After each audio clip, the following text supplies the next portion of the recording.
Well, are you watching the disruptions created by murder defendant Darrell Brooks in Wisconsin?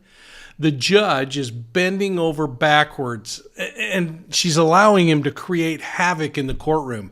I'm tossed between disgust and, frankly, respect for her honor in putting up with this guy's antics. Sit here and act like you know me.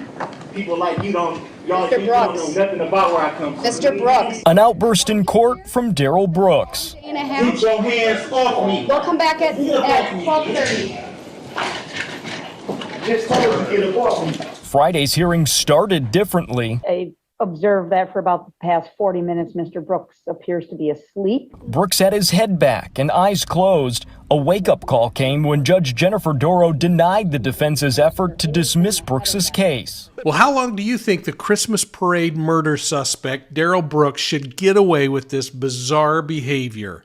And is it going to continue through the entire trial? Let's tackle the case from Waukesha, Wisconsin on Profiling Evil.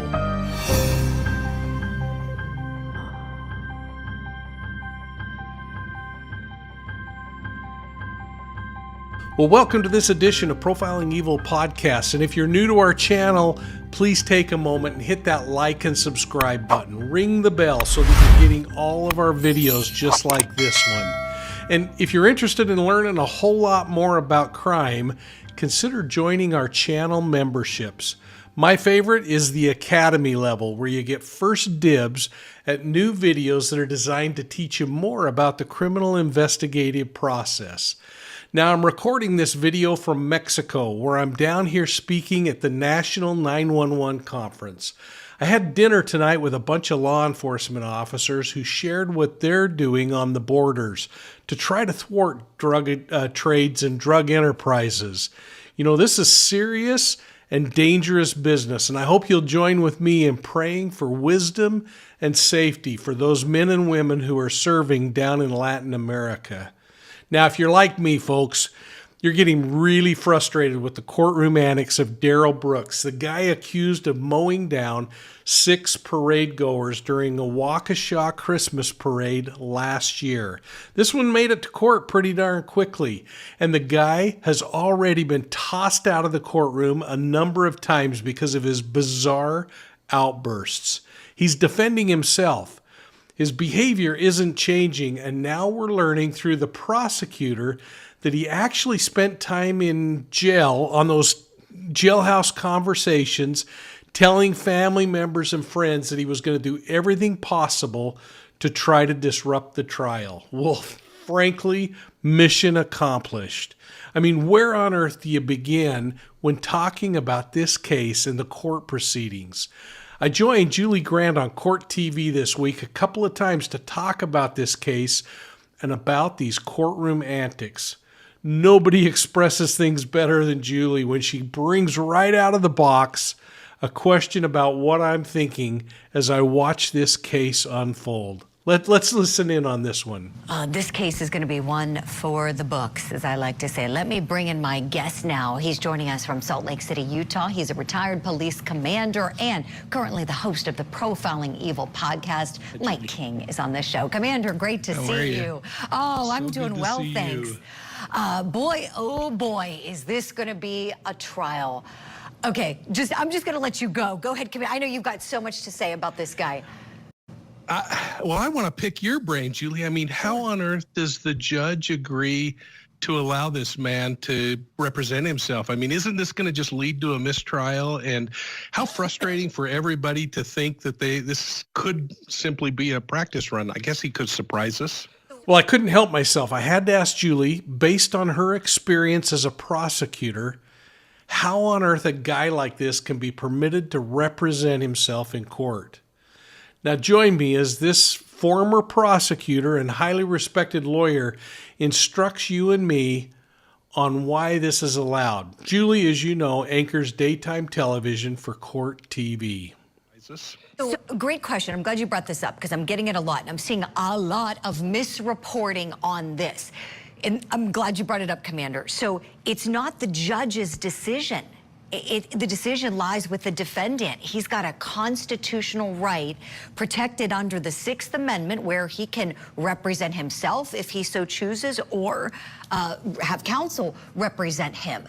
And yes, he has to be deemed competent, but that's done by the findings of doctors who submit their report. It's a very, very low standard. And as long as the court finds there is competency throughout all of the questioning, then yes, he can do it. So for anybody thinking it's up to the judge, not up to the judge, this defendant is able to do that. Yeah, there's definitely a distinction. You've seen it before, Commander, you know, with people who act up, who have personality disorders. You know, they're competent. They might act up and be a menace, and which he's really acting like yesterday. This guy's not doing himself any favors with the judge, is he? Well, no, and just watching his antics in court, the way he's responding to people, the aggressive nature. I am so glad that Court TV is doing this one live, because I think there are going to be a lot of interesting things happening in this particular case. This is a case, when you go back in time, that really, I think, impressed me with the amount of opportunity that the criminal justice system had to work with this person and to try to get mental health counseling and other kinds of things. And yet they fulfill the duties of probation and parole, and they end up back in a community and they reoffend. And of course, we know that there were some parole or probation violations with a girlfriend, and then things precipitating things that led up to him crashing through that crowd of people. But holy cow, this is a tragedy from beginning to end. Well, let's just take a couple of minutes and review some of the facts of this case. We're going to go back to November 21st, 2021, when Darrell Brooks allegedly killed 6 people and injured more than 60 others in just minutes. Brooks drove his vehicle through a parade route at a high speed, and people said he actually looked like he was avoiding cars but focusing in, targeting people. The parade began around 4 p.m. and people were lining the streets. Like all town parades, they were cheering for groups like the Milwaukee Dancing Grannies, the marching bands, and all the other people that were participating. About 30 minutes into the parade, though, calls started going into the local police department about disruptions. The first was at a place called Frame Park, and then a fight was reported near Hartwell and White Rock. Now, as these calls were streaming in, they started to become more focused, and people started reporting a maroon Ford Escape SUV recklessly driving through the parade route. Over the police radio, officers could be heard saying, quote, "Red Escape, black male. I couldn't stop it. He's going westbound, blowing his horn. He's running over people," close quote. Well, after he left the parade route, the suspect vehicle was found just a short distance off the parade route in a backyard on a place called Maple Street. It would take a phone call from a homeowner, though, a half a mile away, that reported a suspicious male banging on their door. That brought police to the location where Darrell Brooks was eventually arrested. The damage had been done, though. 6 people lay dead, and 6 more were injured by this predator.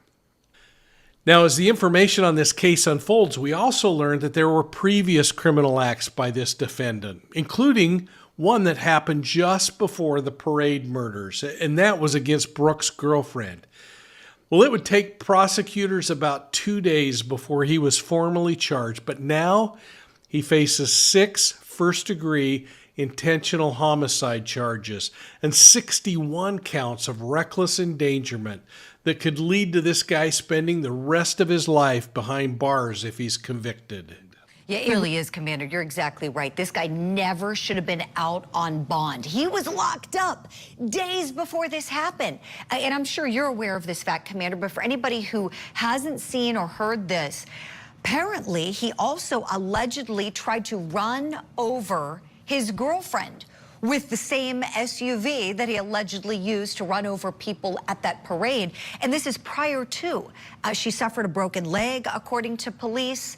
And so here's this guy with a propensity to commit violent acts, and he's being given a bond. I mean, you know, to me, like, that's where the tragedy starts, is the fact that he somehow slipped through the cracks here and was out, even with this inclination to commit violent acts. Would you speak to that, please, Commander? Well, I'm with you. I mean, past behavior is predictive of future behavior. We talk about it a lot. It's not saying that someone is just a bad apple and they're always going to be a bad apple, but those repetitive kinds of behaviors are suggestive that they're going to continue. And my heart just poured out to that poor mother who was trying to appeal for her son and trying to also let those families know how devastated she is. But here's something that really gets to me in these kinds of cases, Julie, and that is that this individual, he may possibly bring up a defense that he lost his mind for a moment, that he was insane for that very moment that these things were happening and shouldn't be held accountable. And holy cow, who wouldn't be considered crazy to do something like this? But this is the difference between, I think, a predatory mind and somebody who has mental illness, because this guy, not only at the conclusion of this event tried to evade responsibility for it, but he continued to try to evade responsibility. He knew what society standards were. That's why he fled. And yet he chose to violate them anyway. Well, I went right back to my question about whether or not this guy should be allowed to represent himself in court. I mean, think about this, folks. What are the chances that this case is going to be thrown out or even overturned on appeal because of mistakes that are undoubtedly going to be made during this proceeding? If the behavior in the courtroom is any indication of how the rest of the trial is going to go, this is going to be a doozy, a circus that will seem to never end. Let's take a look at the point we were making at the start of our discussion, Commander. You brought up a great question. We've been getting a lot of people asking, you know, why is the judge letting him represent himself? Well, his choice to represent himself is a constitutional right that he is able to enjoy, just like any American, any defendant who's facing charges. Here's that portion of the Sixth Amendment that we were just referencing that's applicable. So he can represent himself. He could have counsel represent him. The judge must allow a defendant to represent themselves if they've been deemed competent to understand and participate in the court proceedings. And the judge is going to weigh different factors in that assessment. The defendant's age, the defendant's level of education, familiarity with the English language, the seriousness of the offense or offenses that they're facing. So several different questions are going to go through this. We see what is called a colloquy when we see the question answer. I know you know this, Commander, but for our wonderful courties who watch and see these all the time, when you see a judges colloquy defendants all the time about understanding their rights. A lot of times we see it when they do have counsel and the judge is asking them if they wish to give testimony on their own behalf. So these are just some of the factors that Her Honor is considering. Certainly this guy has had a mental health evaluation. Certainly there has been a forensic psychiatrist who has evaluated him and made a recommendation. And one thing I can say from having practiced and been a prosecutor, the standard for competency is very, very low. This guy, to me, this guy seems very conniving, Commander. And my experience with pro se defendants is they often think they're super special and they think they deserve special treatment, special attention. They think they're smarter than their lawyers. That's been my experience. I'm curious, has it been yours in all your years of service?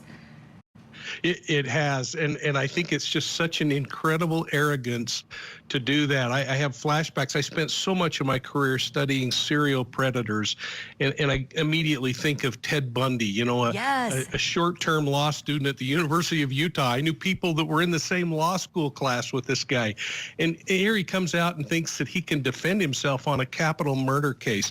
And now we have this man who thinks that he somehow will represent himself better than others. It's just mind-boggling, the arrogance. Oh yeah, I'm glad you mentioned Ted Bundy. He's one of those infamous defendants who represented himself. Well, what are your thoughts on the case, folks? Take a moment and put your comments down below. I mean, here's the question. Do you think the court has gone too far by allowing this guy to be deemed competent enough to represent himself in a murder trial? A 6-count murder trial with 60 more aggravated counts on top of that. I'm going to be looking for your answers down below, and I hope that you'll take time to read over each other's comments. Share your thoughts, discuss it back and forth. I'm going to be reading over those, and I really enjoy it when you do that. And before we leave this part, let me ask you one more question. Do you think Darrell Brooks is going to continue acting the same way that he has for the last week in the courtroom? Now, before you answer, remember something that I've said over and over again, and I don't want to influence your answer, but it's just something that always comes to mind when I look at this kind of behavior. And that is, I was taught this by my mentor, past behavior is predictive of future behavior.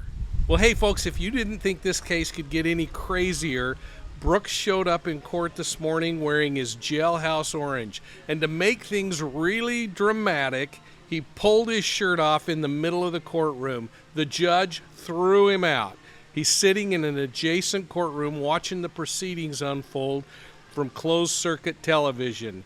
The judge has taken control, and this case is going forward. Welcome back to Court TV Live. We're bringing you live coverage of the Wisconsin trial for the defendant who is representing himself. Darrell Brooks is accused in the deadly Wisconsin parade crash that killed 6 people. There's a live look now inside the courtroom. You can see they've moved the defendant to the adjacent courtroom, and he's decided to take his shirt off and is pacing around. The judge has just gone back on the bench. They're back on the record.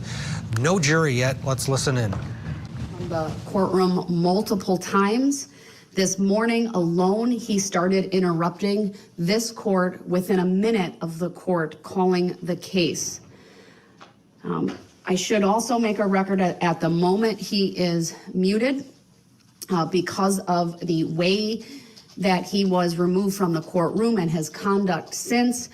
I have been given just a bit of information about it. I will advise everyone that I have required that the Sheriff's Department file a written report with the court regarding Mr. Brooks's conduct. I'm told that he would not sit down while in this courtroom in order to have the shackles removed so that he could be taken to the other courtroom, that he was resisting. That at one point he took off a shoe, and it appeared to the deputies that he was going to throw the shoe. You can see that he is seated with his back to the court or to the camera. He took his shirt off as well. I'm also told that he is threatening to throw and break items.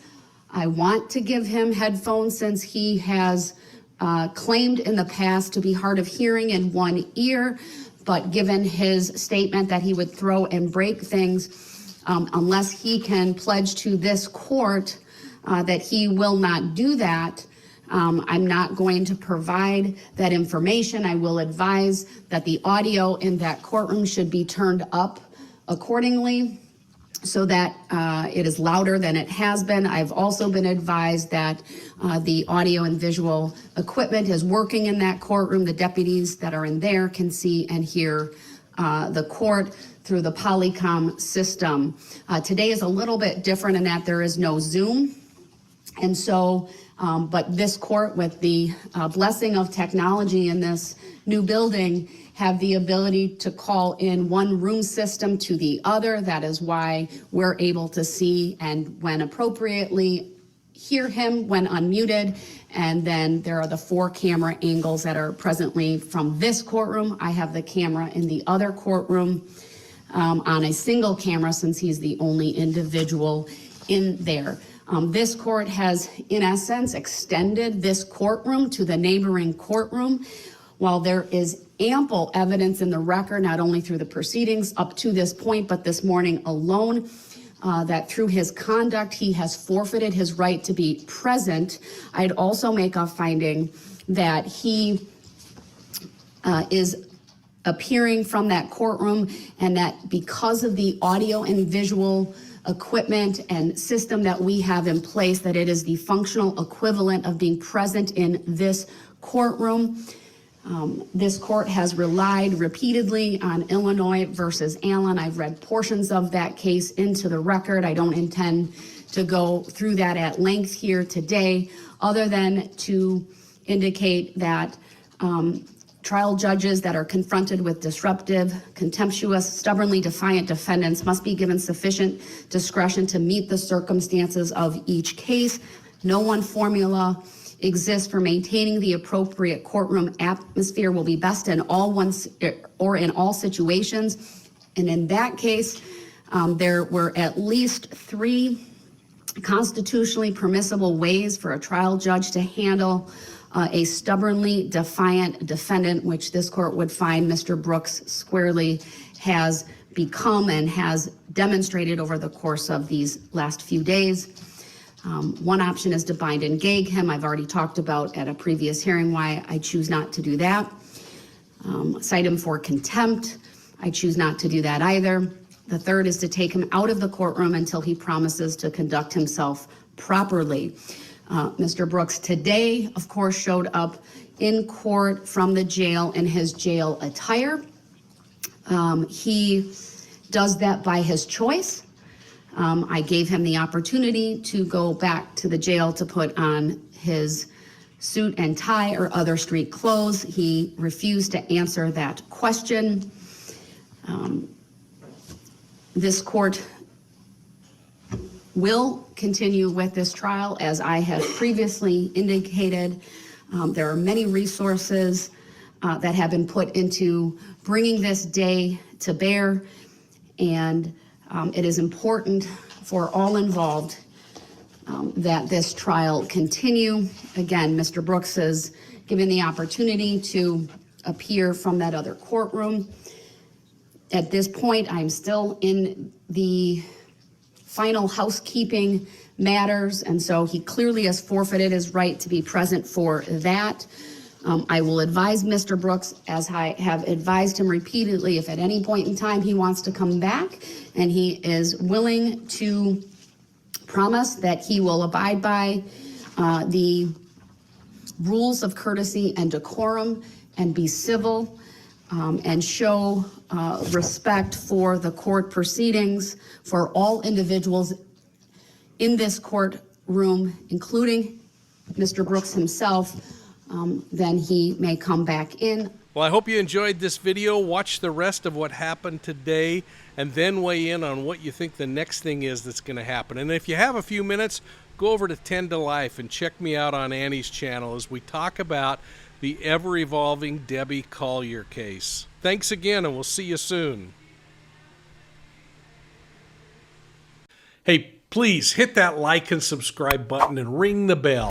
That way you're going to get all of our notifications on videos like this one. And if you would, folks, please consider sharing Profiling Evil with your friends and contacts.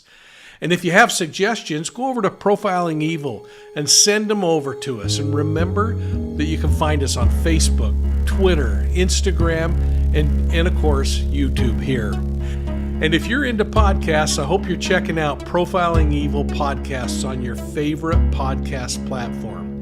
And make sure, especially if you live down in Southeast Asia, that you're checking out Season 2 of Mapping Evil with Mike King.